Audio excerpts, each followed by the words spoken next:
Hey there, folks! Welcome to today's video, where we're diving into the wild and crazy world of the financial crash of 2008. Get ready for a roller coaster ride through the ups and downs of global economics. Buckle up, because this one's gonna be a wild ride. The backstory of the 2008 financial crash, where the stage was set for a drama that would rock the global economy like a tornado hitting a circus tent. It all began in the late 2000s, when the housing market in the United States was living on borrowed time, literally. Imagine a bustling marketplace filled with eager buyers and sellers, but instead of trading goods, they were trading homes. This housing market frenzy reached dizzying heights, with skyrocketing prices and a sense that the good times would never end. It was like a never-ending circus parade, with each act trying to outshine the last. But beneath the flashy facade, trouble was brewing. You see, mortgages were being handed out like cotton candy at a carnival. Lenders were offering loans to folks who may not have been the best candidates, as if anyone who showed up with a ticket could join the circus. These were called subprime mortgages, and they were the clowns in the grand circus of housing finance. To make matters worse, these subprime mortgages were often bundled together and sold as mortgage-backed securities. Picture a circus magician putting a bunch of tricks into one big box and selling it as a mind-blowing spectacle. Investors, both domestic and international, were enticed by the promise of high returns and bought these securities like hotcakes. But here's where the fun really began. The mortgage-backed securities were like circus acts that were given fancy names such as collateralized debt obligations, CDOs, and sliced into different tiers. The top tier promised safety and reliability, like a seasoned tightrope walker, while the lower tiers were riskier, akin to clowns on unicycles. It was like an elaborate circus performance, with investors scrambling to get a piece of the show. Now, imagine a scene where these securities were passed around like a game of hot potato. Banks and financial institutions were buying and selling them, making bets on the success of the housing market. But here's the twist: nobody really knew the true value of these securities. They were as elusive as a disappearing act, leaving everyone wondering if it was all just smoke and mirrors. As the housing market started to crumble, the grand circus turned into chaos. Homeowners found themselves unable to keep up with mortgage payments, and foreclosures spread like wildfire. Suddenly, the value of those mortgage-backed securities took a nosedive, leaving investors holding a bag full of clowns. It was like watching the trapeze artists falling from the sky, one after another. This housing market collapse sent shockwaves throughout the global financial system. The banks that held these securities suffered severe losses, leaving them teetering on the edge of collapse. It was like a circus tent collapsing under its own weight. Panic spread like a contagion, and the show turned into a circus of despair. One of the key players in this circus of chaos was the deregulation of the banking industry. Picture this: regulators stepping back and saying, "Hey, banks, go wild. Do whatever you want." It was like handing a bunch of clowns a bag of tricks and telling them there were no rules. With less oversight and fewer restrictions, banks went on a frenzy, taking on more risk than a tightrope walker with a fear of heights. Now, here's where things get really interesting. Along came the subprime mortgages, like a circus sideshow, promising easy money. Banks were dishing out loans to folks with questionable credit histories faster than a clown firing confetti cannons. It was like a game of musical chairs, but with houses. When the music stopped, many people found themselves unable to pay their mortgages, and the whole charade came crashing down. But wait, there's more. Enter the world of complex financial instruments.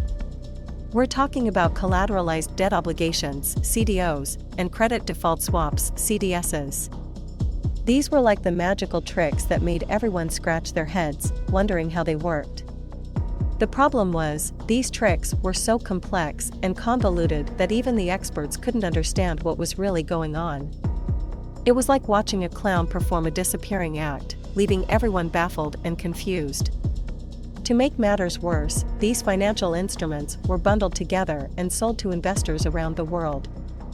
It was like selling tickets to a circus show without revealing what was inside the tent. Investors were left holding a bag of uncertainty, not knowing the true value of their investments. When the housing market collapsed, these instruments lost their luster faster than a clown losing their wig. But let's not forget the role of greed and short-sightedness in this financial circus. The pursuit of quick profits and the desire to outdo competitors blinded many in the financial industry. They were like tightrope walkers trying to break world records without a safety net. The focus shifted from responsible lending and prudent risk management to a wild chase for higher returns. It was a dangerous game, and when the music stopped, the consequences were felt far and wide. The consequences of the 2008 financial crash, and boy, were they a doozy. It was like a pie in the face for the global economy, leaving a mess that took years to clean up. So, let's take a closer look at what went down. First off, let's talk about the banks and financial institutions. They were hit hard, my friends. Some of them were left scratching their heads, wondering where all their money went, like a magician whose tricks went horribly wrong. Some even had to do the walk of shame and declare bankruptcy or seek help from the government. It was a tough time for these financial big shots, and they had to swallow their pride faster than you can say abracadabra. But it didn't stop there. Oh no! The effects of this financial fiasco rippled through the entire global economy. It was like a giant game of economic dominoes, with one country after another feeling the impact.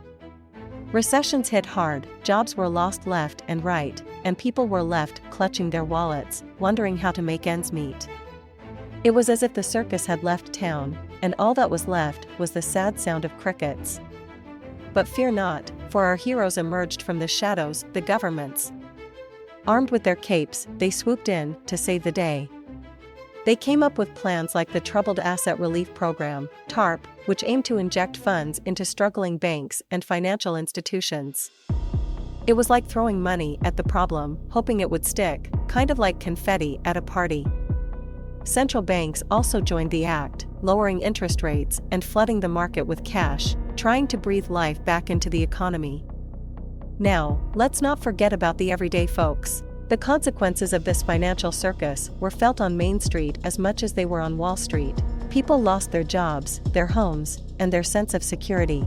It was like the floor had dropped from under their feet, and they were left wondering if they'd ever find their balance again. The effects of the crisis were far-reaching and left scars that took years to heal.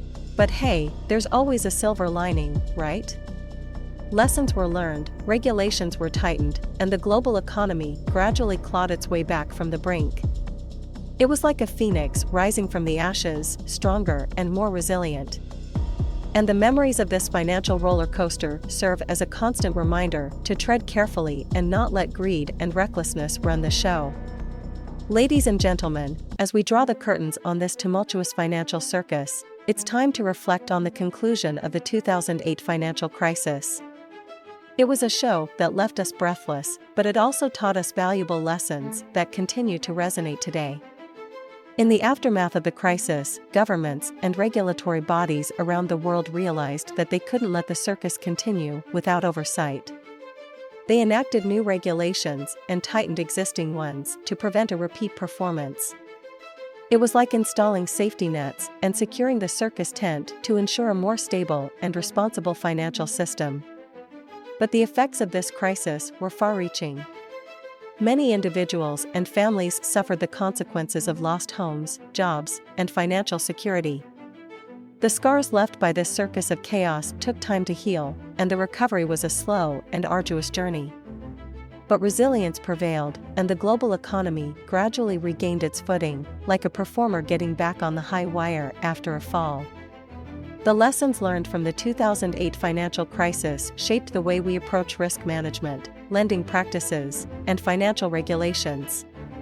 It served as a wake-up call to avoid the pitfalls of greed, reckless speculation, and unsustainable financial practices.